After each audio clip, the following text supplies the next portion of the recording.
know you wanted to go deep with all this stuff. That's exactly what we're going to do here. We're going to talk about something that makes a lot of people uncomfortable: money. An accountancy firm comes to me or you and says, I'm not charging enough because I'm fearful of putting myself out there in front of my clients and being rejected, and someone saying no. What do you say to them? The reason why people get afraid of increasing the prices is for that exact reason, fear of rejection. So charging by the hour in an accountancy firm, why is that so damaging? I'm a business and I'm charging a certain amount of money for my services. So what I'm effectively saying is I'm worth this much. I'm the client. Yeah. You've just said to me, I charge this. Yeah. Well, can I have a discount? Absolutely not, but I don't blame you for asking. Let's talk about the team and at what point we have to bring the team in to price and sell. Such an important subject, this. Whoever's listening to this needs to stop doing whatever they're doing, sit down and make notes on this next section, because it's the thing that will transform everything for you.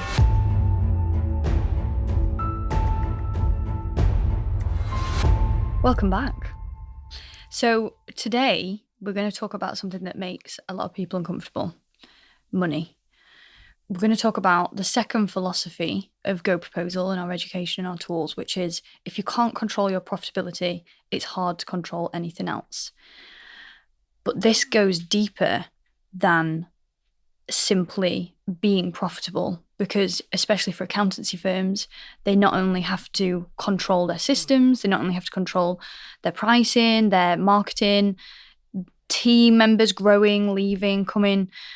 They also have complex clients. They also have clients coming into that mix as well. So not only are they trying to do all this thing with controlling business operations, they then have clients which all have different goals and needs and different profitability levels themselves.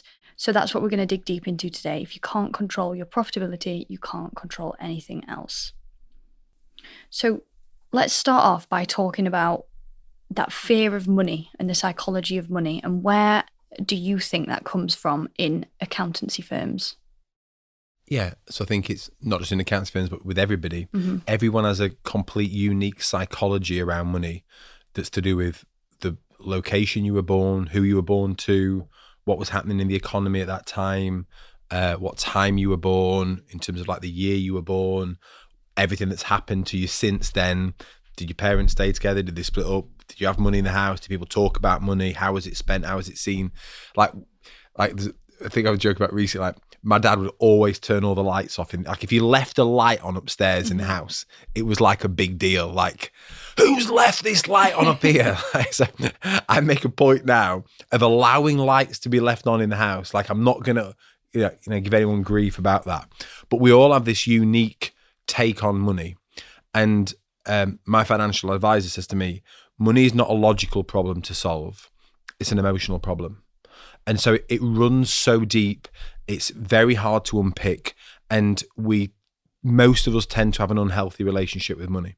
It's something we don't talk about. We were joking earlier, like people don't talk about the salaries with their friends. Like salary is a taboo subject. Mm-hmm. Like, I never know what my mum and dad earned when I was younger. Like it just wouldn't be spoken about. And so we have this interesting take on money. I read a really good book recently called The Psychology of Money. There's like 3 or 4 money books that I think people should educate themselves on. The Psychology of Money was a really good book to read. Richest Man in Babylon is a very good one. Rich Dad, Poor Dad is another good one. But just so we can start having a healthier relationship with it, and obviously everything going on in the world now as we move into recession, cost of living crisis happening, and various other things, it's really brought to the fore, and it's very, very sensitive. People are very sensitive to price rises in various things, then that impacts us. And also, so you got all that going on, right? And then you throw into the mix of the fact that I'm a business and I'm charging a certain amount of money for my services. So what I'm effectively saying is I'm worth this much. Yeah. And I'm standing up for that. And the reason why firms tend not to charge all they can is they don't have a system for doing it. They haven't been shown how to do it. But there's also an inherent fear that maybe they're not good enough. They'll charge more when they improve the systems. They'll charge more when they become good enough. When they get that qualification, that's when they'll charge more.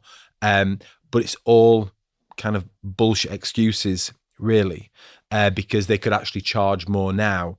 But it's not just a logical thing. It's not just a mathematical thing. There's so much connected to it. Yes. Okay. So an accountancy firm, which you and I speak to thousands of every single year, an accountancy firm comes to me or you and says, I'm not charging enough Yeah. because I'm fearful of putting myself out there in front of my clients and being rejected and someone saying no. And at the point they say no, they're not only saying no to my business and my fees, they're saying no to me and to the things that I've built.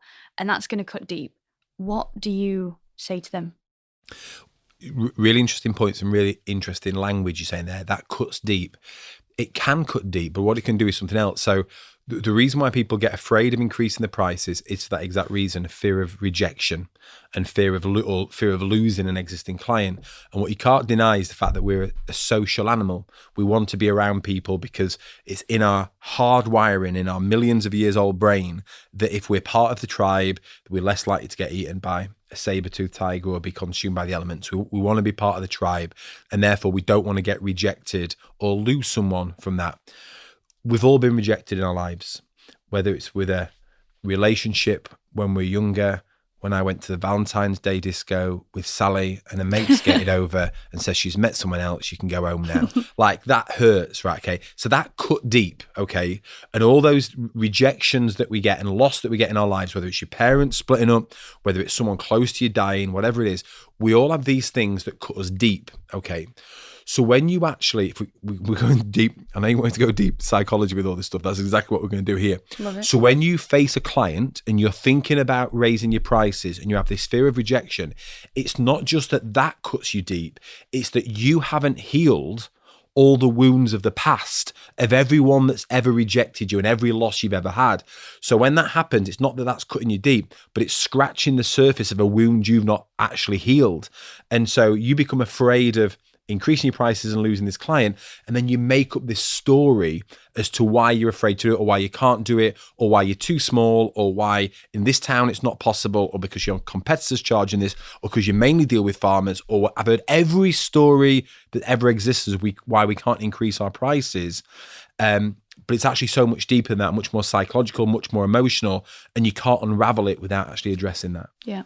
And one point that you've just touched on very slightly, so there's something I remember from a while back, I don't think we've talked about it for a long time, was in order to detach your business from that fear of rejection ever so slightly, it comes from the business name.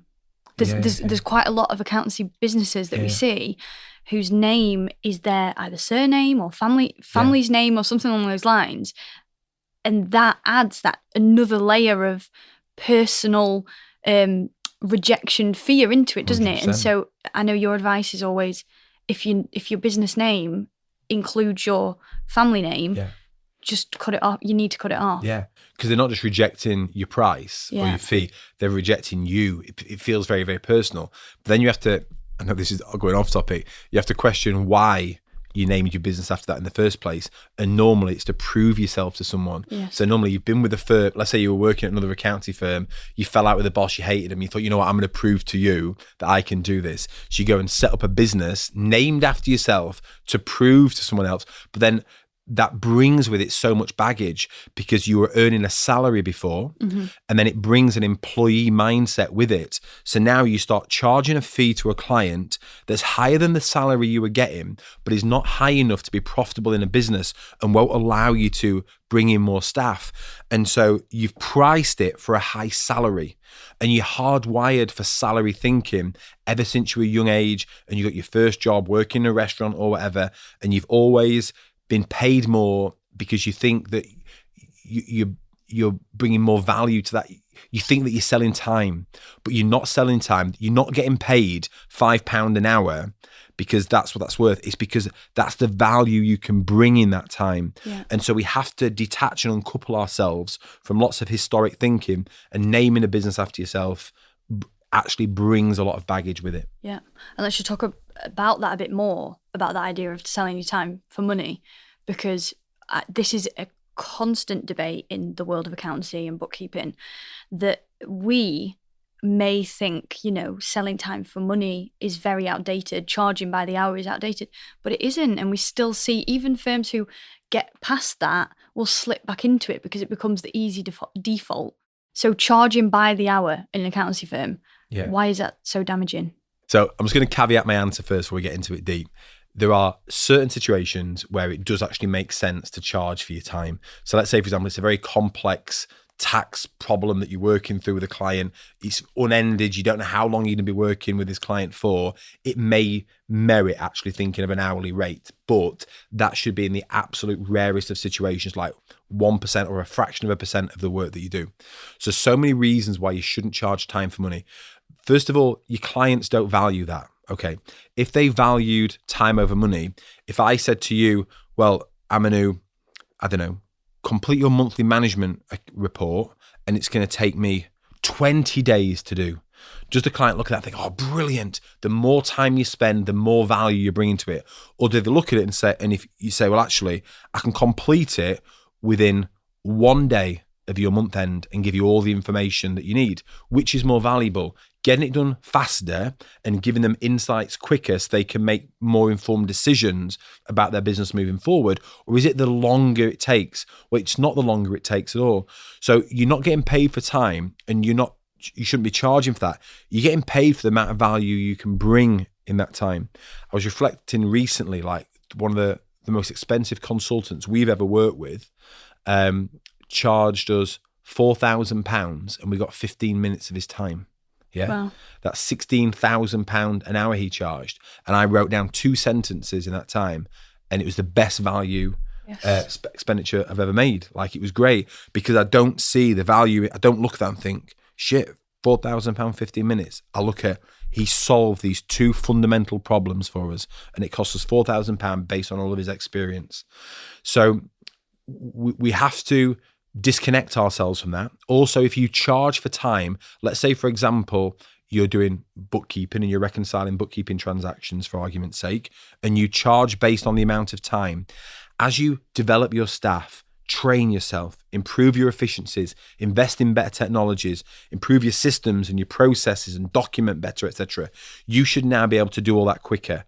So if you can do it quicker, by that theory, you should now charge half the price if you can do it in half the time. But why should you do that? Mm-hmm. Because you're still giving the same amount of value to the client. You're perhaps giving it to them quicker, which is therefore arguably more valuable to them.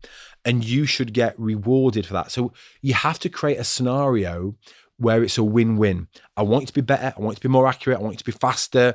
I want it, to develop your team, etc. And therefore, I shouldn't have to pay less. And the final thing is, one of the biggest challenges that faces the accounting industry and so many industries, especially after the pandemic, is recruitment. Getting staff is really hard.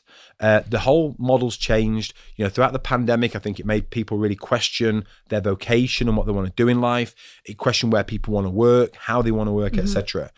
And what we see now is the candidates are in control. They're choosing the firms they want to work with. The firm isn't choosing them anymore. I spoke to a firm the other day and they'd got a candidate, and that candidate, he'd interviewed 14 firms and narrowed it down to one of 4 firms that he wanted to work with. So the whole role is reversed.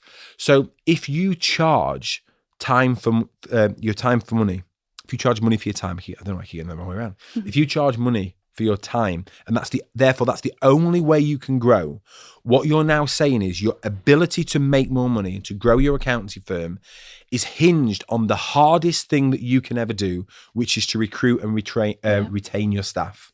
And so why would you connect your ability to grow and achieve everything you want in your accounting business that's going to give you what you want in your life to the hardest possible task? Yes.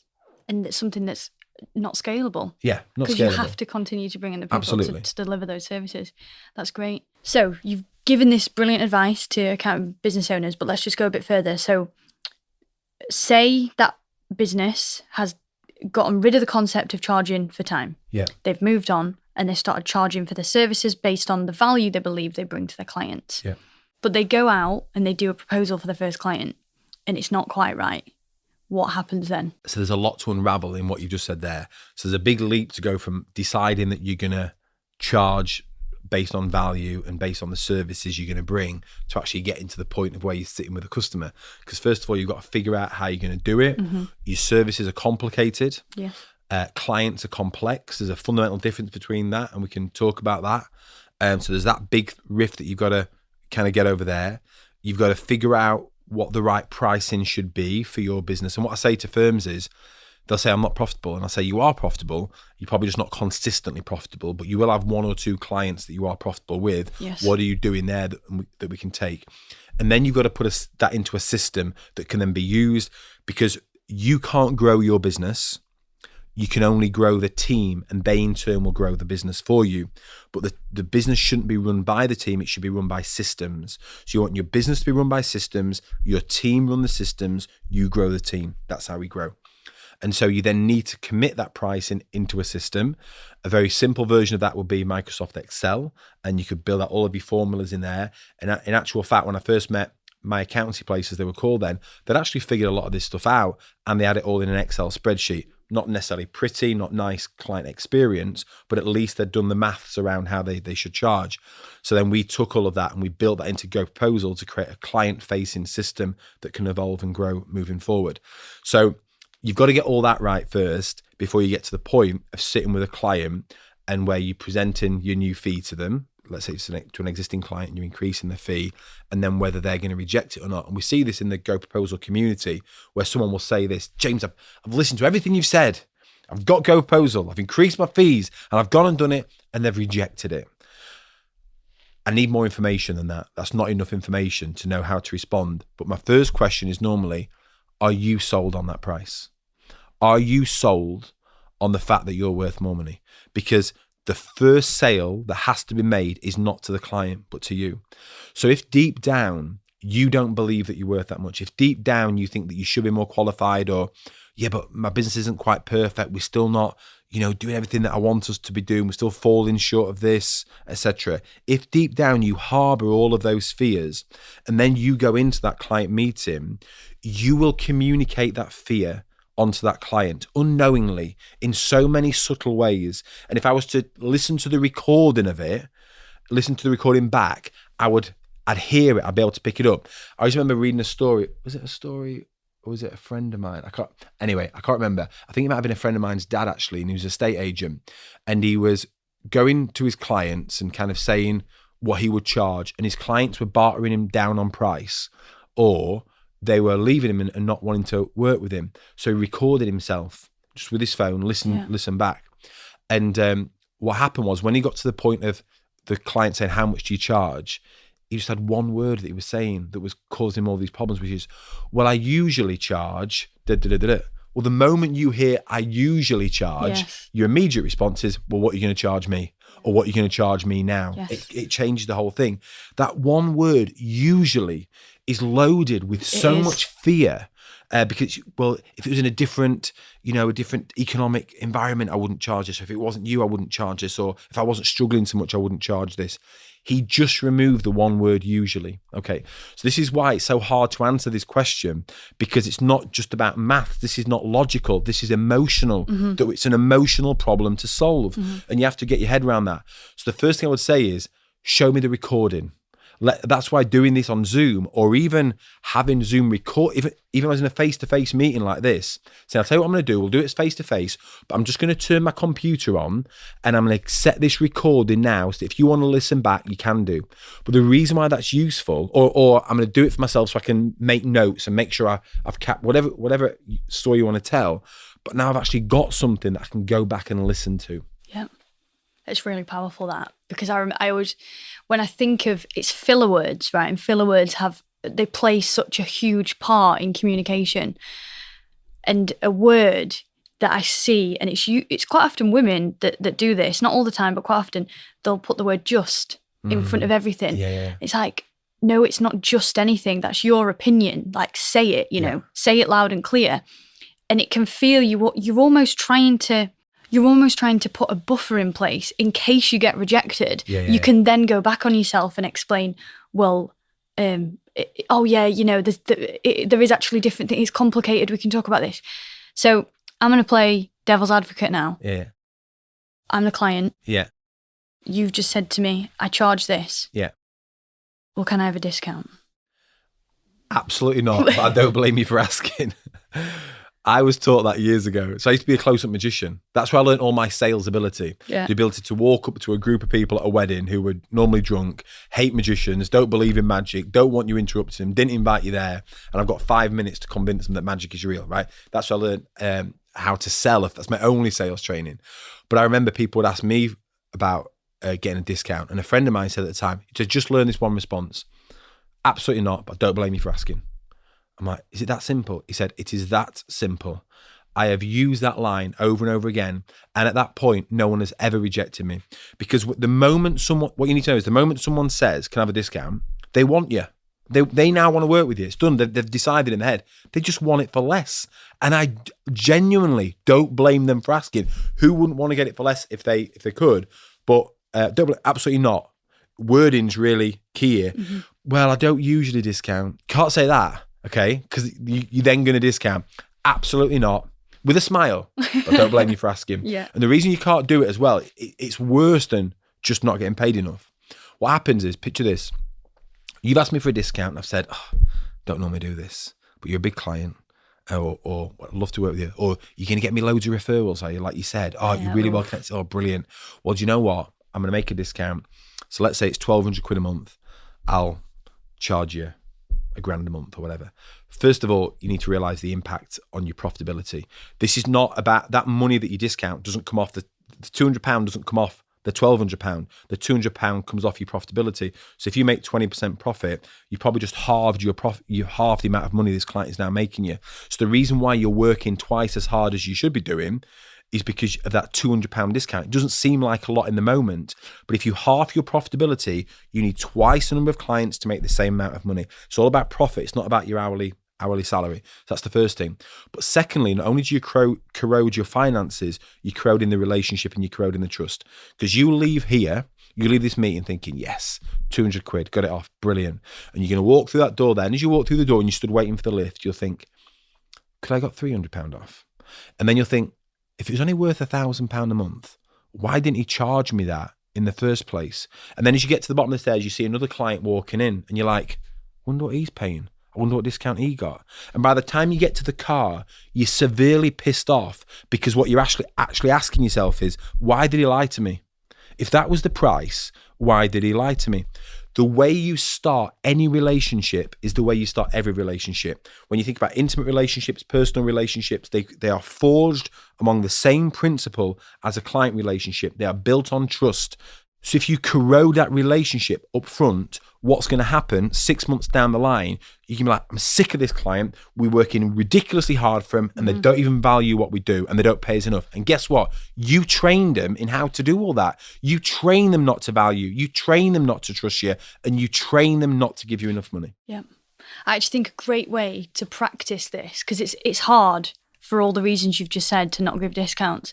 But I think a great way to practice this, and I like to practice small disciplines across the day. So I'm really impatient, right? So I practice patience. And one way that I practice it is when the microwave's going. Say you put something in the microwave for 2 minutes, just stare at it. You're not allowed to move. You're not allowed to distract yourself. You're not allowed to get your phone out. You're not allowed to walk and do something to make your day more efficient. Just stare at it. If you do that like a couple of times every week, you will naturally start to be more patient as a person. And I think with discounts, there's a small discipline that you can do in your day-to-day life, which is to not allow people to give you discounts. I love it, yeah. So someone offers you a discount, whether it be a friend who you're buying something off and they're offering you mates rates, or you get your nails done. This has happened to me before. You get your nails done and you're a regular client, so they say, look, times are getting slow for them, as they were with my nail lady. Times are getting slow, so I'm going to give you a discount because I really appreciate you as a client. I want you to come back. And I'll say, I really appreciate you as a professional and someone whose services I really value. So I'm not going to allow you to give me a discount, but thank you. So if you can practice that the reverse way, and even further than that, this has happened to me very recently. Someone gave me a quote for their services and it was way lower than what I thought it was going to be. Yeah. I thought they were going to quote me about £550 per service and we were going to do it 10 times. So I thought it was going to be about £5,500 for this thing. When they told me the price at the end, it was £150. And I thought that's way too low. Yeah. So I didn't say I'll give you 550. What I said is, just to let you know, I value the service you're about to give me so much. I need to tell you, you need to charge me more. Yeah. And I will allow you to charge me more right now. And in future, you need to charge your clients more. Love it. So just practicing it the reverse way round can put you in a really good place to be on that, Yeah. you know, the end of not allowing discounts to happen in your business. It's great because, and there's another reason why it's so important as well. So I do exactly the same thing. So my my barbers. What are you having done? It's my barbers, right? When I go to the barbers, he's also got a coffee shop downstairs. And so I'll have a coffee with it now. So he didn't used to offer me a coffee. I'm like, why aren't you offering me a coffee? It's an extra few quid. Come on. So when I turned up last time, it was there, sat ready for me. I'm like, brilliant, that's better. I went downstairs to pay for the coffee afterwards, and he says, right, so you get it for this rate because you get a client discount. I'm like, what do you give me a discount for? So you've just had a haircut. I said, yeah, you don't need to give me a discount as well. Charge me full price. Yes. So they were mocking me because I was not accepting the discount. I've done it before with people who have worked at our house, exactly the same as you. You're not charging me enough. You need to increase your prices, but promise me this. Not only are you going to pay me more now, but everyone else that you work with in the future, you're going to charge them more. But the reason why it's doubly important and irresponsible for an accountant to do this is because ultimately, the primary function of a business, as we established before, is to make money. Mm-hmm. You have to preserve these margins. The reason why when storms come and hit businesses, which is the only thing guaranteed in business, why it causes so much damage for so many businesses, is because they don't build enough margin in. If they're building enough margin, that acts as a cushion and will protect them. So you have to retain that margin, not by not discounting, by not allowing scope creep, because you need that buffer of protection, not only for your business, but for your clients' businesses as well. So if you get a client that says, well, I'm not going to work with you because the other accountant gives you a discount, my response would be, yeah, and what advice is he going to give you about your pricing? Mm-hmm. Does that accountant know what effect this is actually having on his profitability? Because I know exactly what it's having on mine. Yes. And if you don't know about his firm, what advice is he going to give to you? Because do you know what? My question to them would be, do you give discounts? I guarantee they're going to say, yeah. Not if you work with us, you won't. You will never give a discount again. I will show you the impact of that on your business. I'll show the impact of that on your time. I will help you to protect that and make so much more money than you are making now, that even the thought of you saving a little bit of money on your accounting fee will be negligible moving forward. What do you want to do? Yeah, it's brilliant. Get your own house in order. If you don't get your own house in order, how can you help them? Yeah. How can you help them to do the same? Yes. Love it. So the next thing that's really important for us to talk about is pricing in tough times. Yeah. We are in a recession, coming into a recession. We're in a recession by definition, but it's all over the news. And this isn't the only tough time in our life. It won't be the toughest time to come. This is a cycle of a capitalist society. It will happen again. It's happened in the past. But pricing tends to always be the thing in tough times that takes the hit. People believe that they will retain clients if they reduce prices. They believe they'll win more business if they can offer a cheaper price than the competitors next door. And I think this is a double effect for accountancy firms, because not only are they hit by their own pricing and having to retain their clients, often they'll service clients who have it for their clients as well. So the accountancy firm will feel a double effect of this in tough times. They are the financial backbone of the economy, so they're going to feel this the hardest. So what advice would you give to accountancy firm owners, to bookkeeping business owners who need to recession-proof their mindset, recession-proof their firm? I love it. I love your question now. It was, how do they recession-proof their mindset? You didn't ask how they recession-proof their pricing. First of all, it's always tough. So there's no such thing as tough times now and it's easy times before. If the issue is, if you think that is when it was easy, you didn't realize that it was actually tough then, and you should have made it tougher. There's only tough times and tougher times in business. That's it. So if you think now is tough, then when it was easy, so if you imagine seasons, we're in winter now, yeah? So what it would mean that if you find this tough now and you think it was easy before, it's because when it was in spring, when you should have been planting, when it was summer, when you should have been watering, and when it was autumn, when you should have been harvesting, you didn't actually do enough then to squirrel enough money away to protect you through winter, because winter always comes. and it always follows autumn and summer, right? And so the moment you realize it's always tough, you never take your foot off the accelerator.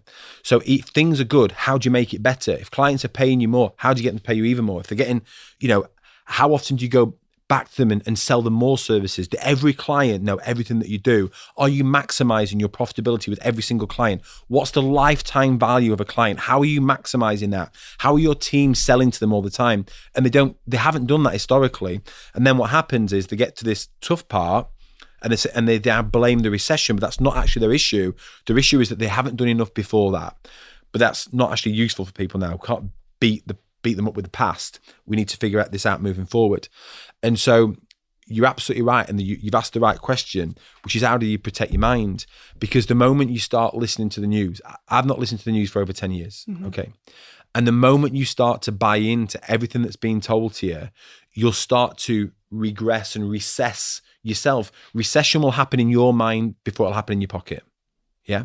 And so you've got to protect your mind. Now, that's not to say you shouldn't acknowledge the difficulties and the tough aspects of this, but this is actually where you should step up and become even more valuable to your clients. So if for speaking to an accounting firm, if their clients are coming to them saying, look, we need to cut back on our accounting costs, my response would be, well, you need to cut back on your costs, but you absolutely do not need to be cut back on your accounting costs. We are going to be the lifesavers through this. We are going to help you to navigate the storm ahead. You need us more than ever now. You need us closer. Mm-hmm. And if I reduce my fees to you, I can't deliver the level of service that you need. So you need me, but let's actually look at the costs we can save. So the first thing I would do is a budget, is a review. I would look at where they're wasting money. You're spending 500 quid a month on SEO. What return is that getting for you? I don't know. Okay, well, should we stop it for 5 months and see what happens? Sure, yeah. Like, let's look at where you're currently leaking money. And I would charge them for that. Yeah, so the accounting firm, I would charge them for it. And then I would do some scenario planning. Okay, so we're entering tough times. So what happens if you lose 10% of your client base or 20% of your client base? What does this mean for you? And start to provide those valuable services to the clients. So reach out. Is that the first thing you would say? Reach out and get close to them, get close to your clients. It's to protect your mind to start with, and just not to think that as a knee-jerk response, I need to cut my fees. Yes. Okay. Now it's possible you could lose some clients. It's possible that you can have some clients cut back, but it will also be highly likely, if you think about this in the right way, that you could actually go and sell more services to your clients, the services that they've needed all along. Back to my hairdresser, right? So he posted in a Facebook group the other week saying, can't believe this, energy prices are rising. Did you know my energy bill is going to go up to this much? How do people expect small businesses to survive? Okay, fair enough. Massive list of people, kind of sympathizing with him, disgusting, all this, blah, blah, blah, blah. I messaged him privately. I didn't want to message on there. And I said, look, can I ask you a question? What are all the things you've been doing before this to actually protect yourself from this storm? Because if you didn't think this storm was coming, that's your first mistake. Storms always come. They're guaranteed and they're going to come again. So answer me this. When did you last increase your prices? How are you cutting the time between hair appointments? Because if you can get me to come every 2 weeks versus every 3 weeks, you can make more money. How are you selling me additional services? I've never had a wet shave when I've been there. What are you doing to sell that to me? How are you getting me to book my next appointment while I'm in the chair and not rely on me booking it somewhere else? My son also goes to them. This afternoon, he's gone to a different hairdresser's today because my wife's booked it and not me. Had they have booked his next appointment when he was sat in the chair, he would have been guaranteed in. I said, why don't you sell me the products on the shelves? Why don't you sell me the coffee from downstairs? You've not done all of these things. So yes, you can blame the rise in energy prices, but you've not taken responsibility for all the things you could be doing. Now, what I'd like to do is grab his accountant as well and say, and why hasn't your accountant been helping you with those things? And why have you been paying your accountant to help you with these things? To which his next response was, and I knew what it was going to be, but nobody's got any money. I says, why do you think that's the truth? Why do you believe that? So I know the town is in, obviously. I says, go and stand in the car park and tell me what cars you can see. Go out on a Saturday night and tell me who's turned up to those pubs and bars. Are they empty or are they filled with people? Are people still spending money on things? People are prepared to go into debt for what they want. They will always find money. We're going into the recession now. I know lots of people personally, right? One of them was in Centre Parks last week and they're complaining about the rise in energy prices and struggling. Well, they've not cancelled the Center Parks holiday. Yeah. People won't change their behavior. They'll continue to do what they do. So we have to really strengthen our mind and protect ourselves from this, recognize how valuable we are in this process. And it is your ethical obligation not to allow your clients to retract from the services that they desperately need from you. And you have to stand up for your prices, because if you don't, you can't deliver the level of services that your clients so desperately need from you. Yes. And choosing where to put your energy, choosing what to focus on. You can either focus on the news and the chaos and one of the notifications that came up on my phone the other day, and I also avoid the news at any cost. I don't know how this notification leaked in, said crisis in Downing Street. And you're like, there's always is it a crisis there, or has someone just left? Yeah, Do you know what I mean? I don't know. So you have to choose where to focus your energy. And what you need to remember, what everyone needs to remember, recessions make people very rich. There are a lot of people, a lot of businesses out there that will be started, that will flourish, that will grow, that will, and ethically, I'm not talking about, they're going to make money off people not doing well, just will flourish in times of hardship. Focus on those. What are your most successful clients, and how can you help them even more to make money? How can you focus on them even more? You look in the pandemic, some restaurants shut down during the pandemic and never opened again. Other restaurants started doing pizza takeaways, coffee takeaways, set up their own gin distilleries in the back, started to do get Just Eat involved. And all of a sudden, rather than doing 50 covers a night, they're doing 500 covers a night, because they're able to sell to the entire town and serve people at home. In the last recession, there was a local bakery went under during the recession. It was a large, long-established bakery. And I remember asking the owner what happened. Well, it's the recession, innit? No one's got any money. And I thought, Greggs hadn't done the same throughout that same time. Greggs have doubled in size throughout the same time. So it's always comes down to the questions you ask, but you just let one little word creep in there, Heather, which was energy. Okay. So people talk about money and protecting money, but there's two other things that you need to protect more than money. And the first is your time, and the second is energy. You can always get more money. We can always get more money. Okay. You cannot get any more time, and you cannot get any more energy than what you've got. So preserving those as a priority will in turn allow you to preserve the money. Yes. So let's now talk about team. So it's all well and good a business owner who they may have been in this position for decades, or they may be new to it. They may have a huge team, they may have just one other person helping them out, or they could be on their own. But let's just talk about for a minute, when we have a team, how they need to be involved in pricing conversations. They need to be involved in increasing fees and profitability, just like we do at GoProposal. The profitability of that accountancy firm needs to be transparent with the team in order for the team to be able to act like entrepreneurs is the phrase, isn't it? Because they need to know how their decision-making process day to day affects the business, affects the profitability, and therefore affects how much the business can invest in them, in their salary, in marketing to bring in new clients, in training, all these different things. So let's talk about the team and at what point we have to bring the team in to price and sell. Such an important subject, this.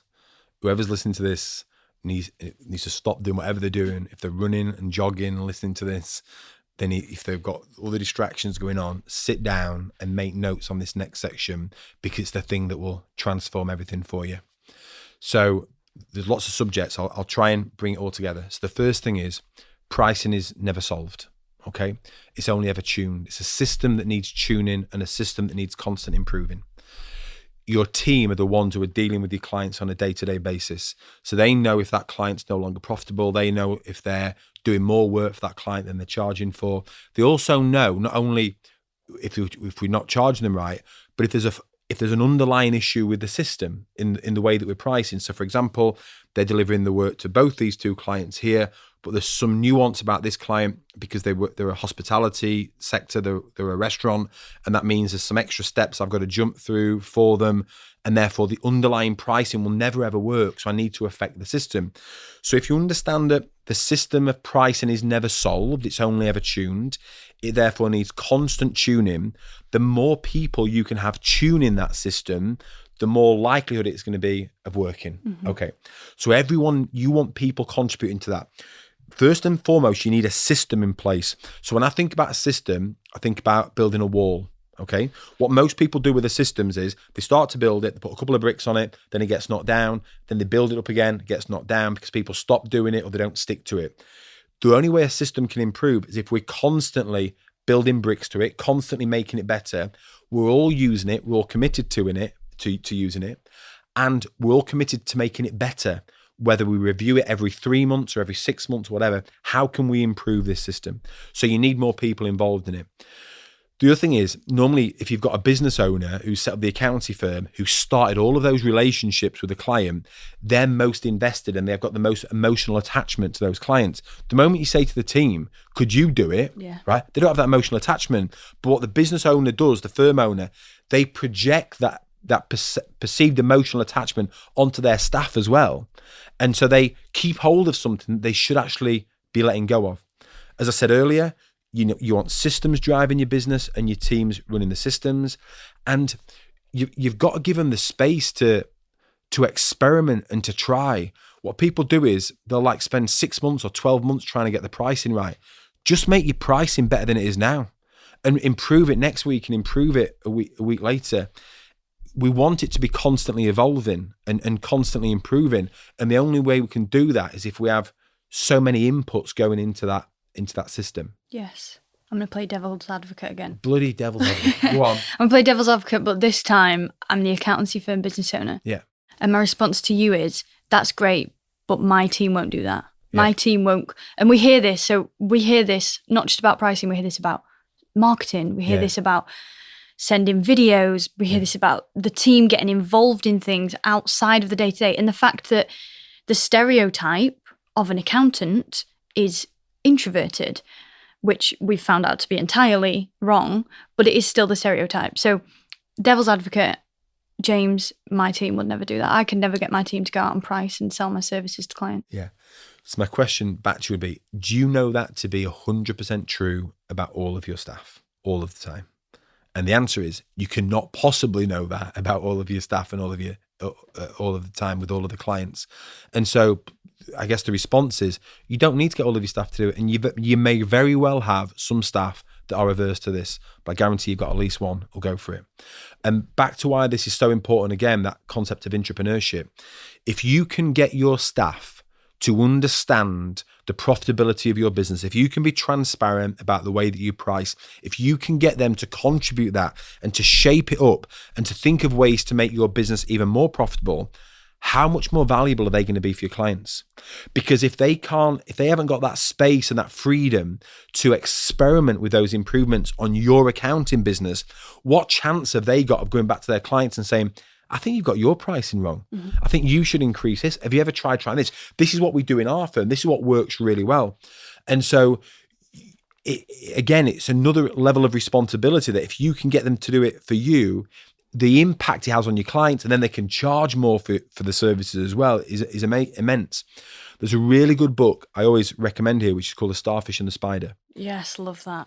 And what it talks about is a spider organism and a starfish organism. So a spider organism has a central nervous system. So the knowledge for how that organism runs is in its head. Chop its head off, damage the head, chop the spider in half, it dies. A starfish is different. It has a radial nervous system, which means that how that organism runs is communicated through all parts of that organism. Chop a starfish in half and each half grows a new half. Okay. What we want is actually a slight hybrid version of the two to be the most successful organism. But you effectively want the most amount of knowledge for how that organism runs to be throughout most of the organization. So you want them to take responsibility for it. There's another brilliant video that will also snap you out of this, which is the submarine video. Yes. It's called David Marquet, Marquet. And he talks about how he was trained on a nuclear submarine. He knew every part of it. He knew how to rewire parts of it in the dark in case there was like a power cut. He then inherited a new submarine 2 weeks before he was meant to start on it, another nuclear submarine. It was a completely different vessel. He had no training in it at all. It was the worst performing submarine. All the staff morale was at an absolute low, and he had to go onto it not knowing how to run any of it. So the only way he could survive was by empowering everyone to do everything else. And rather than, and obviously if you imagine in a military organization, you have a really strict hierarchy whereby information is pushed up to people who can make the decision, and the decision is pushed back down. What he did was he pushed the decision-making ability down to the people with the information, with the exception of launching a nuclear missile. He said, it's the only thing I'll retain for myself because it's endangering lives or gonna definitely kill people. So I'm the only person that should have that burden of responsibility. So I always think, if the captain of a nuclear submarine can give up everything else other than firing a nuclear missile, you as an accountancy firm owner should be able to hand absolutely everything to all of your team. Yes. A really good test for this is, can your most junior member of staff price and sell to your most complicated client? That's the test. And if they can't, there's something flawed in your system. Mm-hmm. But you should start with one. Start with one. Find a star. Start with, someone will do it. Someone will step up. Someone will want to do it. Yes. Someone will be like, thank goodness you've asked me, because I'm sick of these clients not charging enough. Give me hold of this. Get out of my way and let me charge you more money. Yeah. And on that, I'm just going to rewind us a little bit. You spoke about the difficulty sometimes in doing this is the emotional attachment that the business owner will have with legacy clients. Yeah. I don't think you said the word legacy clients, but that's what we're going to get onto. Yeah. Every single accountancy business, bookkeeping business that I speak to has legacy clients, unless they are very new and started off with a very tech savvy attitude and a very forward thinking attitude, which is rare. They always have legacy clients, even some of the most wildly successful firms. Why is that such a dangerous thing? I think it's, if they started out with those clients, they will have probably been starting out wrong, charging them wrong in the first place, but they feel kind of a sense of debt to them, that they helped them to grow their business in the first place and they trusted them and backed them, and therefore they should honor these low fees that they charge them, even though in some cases those clients have now massively increased their revenue, massively increased their headcount, etc. They're still charging them the same fee that they were 7 years ago. And that's, I hear of this story. You have to think about, going back to being selfish that I talked about in the last episode, you have to think about yourself. And so what I say to people is, look, when you lock up at night time, you lock your house, lock your door, kiss your wife, your kids, your dog, your teddy bear, good night, whatever it is. No one else is thinking about you. That's your world that you've created, and what you need is to make sure that you're getting everything that you want, okay?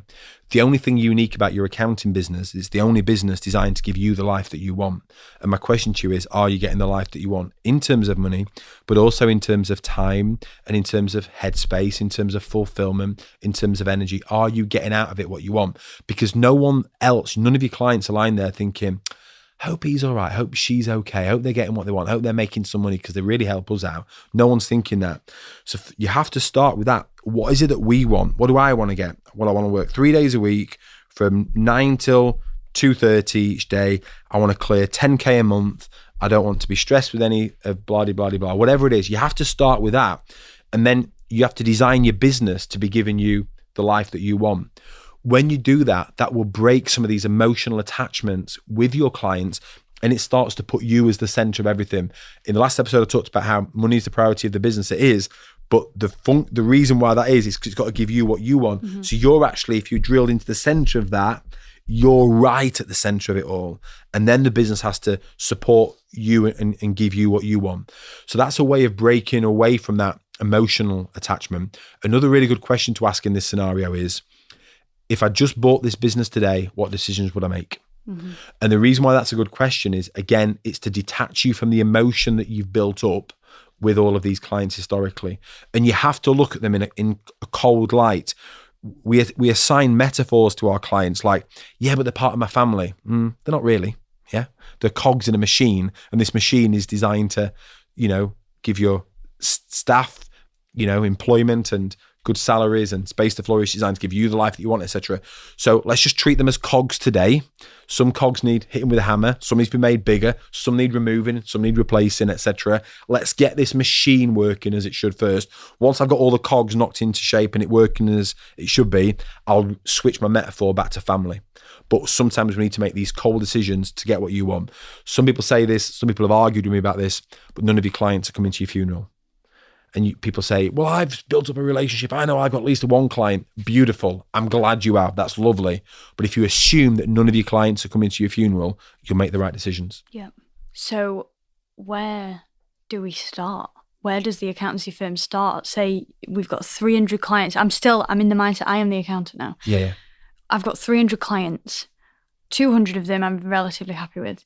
But I've got 100 from 5 years ago that are always a pain in the backside. Yeah. I don't think I charge them enough. Yeah. They upset my staff, potentially because they don't value the services, and they're just not right for the business. But I know if I go back and reprice those clients, I'm going to lose them. You know that 100%, do you? You know you're going to lose all of those clients, do you? No, I think so.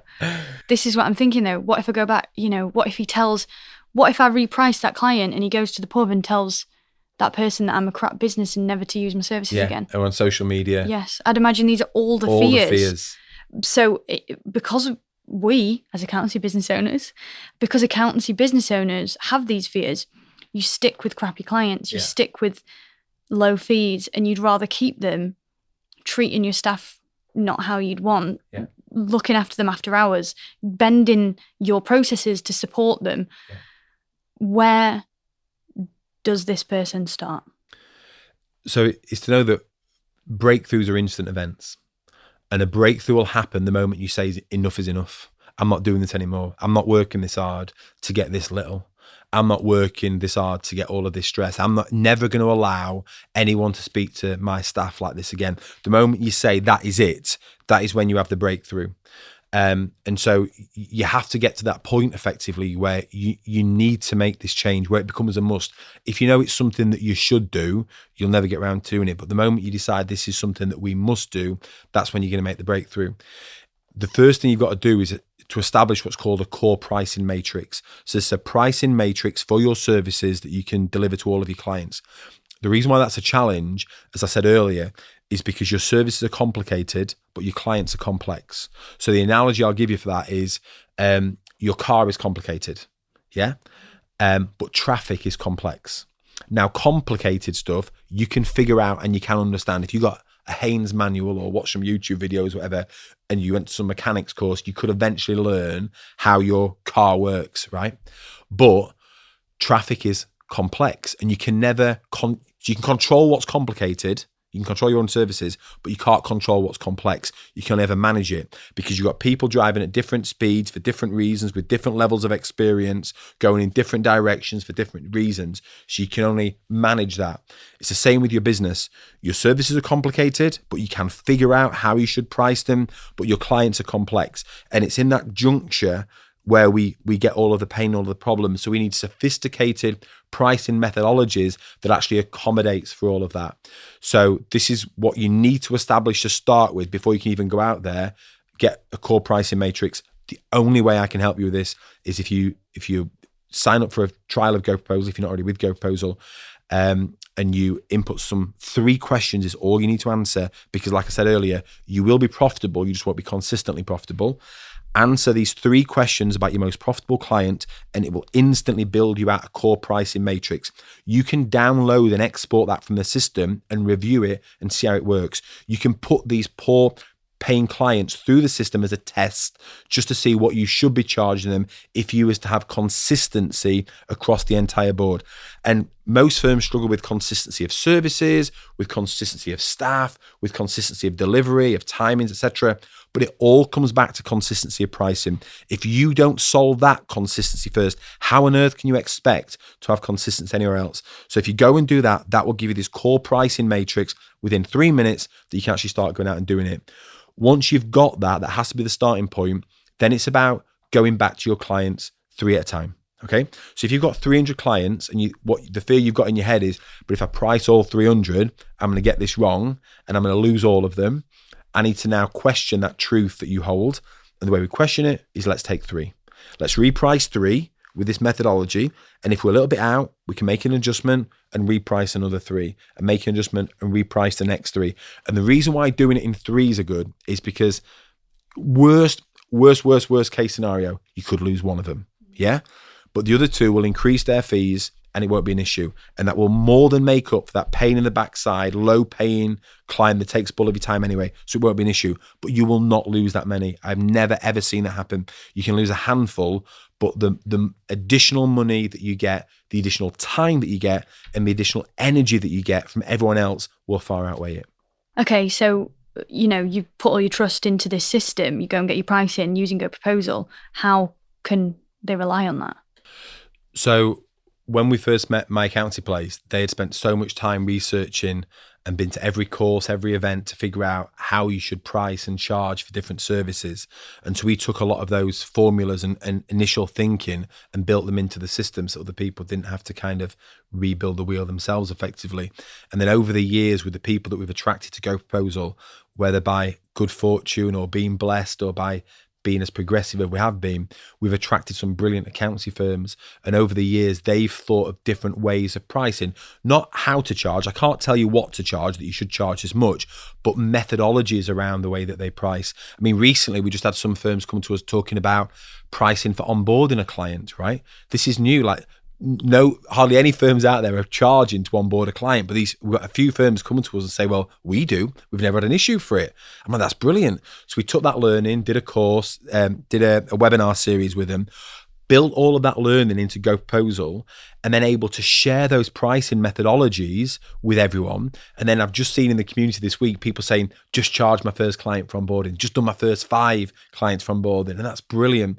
So the beauty of it, because it's such a collaborative space that we've got and that we've created, all of these brilliant firms who are out there running these experiments, trying this, are pooling their knowledge back into the system. And only if they give it to us with their permission, we never go and look into their apps or look at what they're doing. Only if they come to us and say, we'd like to contribute this to the wider community, do we then build that in. And again, we get asked those very basic questions about your most profitable clients, and it takes the amount that you charge, builds it into that sophisticated pricing methodology, and then gives you a starting point. It won't be perfect, but we're not looking for perfection. We're looking for progress. We've got to start and then fix it as we go. Version 1 is better than version none. So if I can give you something here to get started with, that's how we'll have belief in it. But you're not just it's not my way. I'm not the expert in this. I'm a messenger.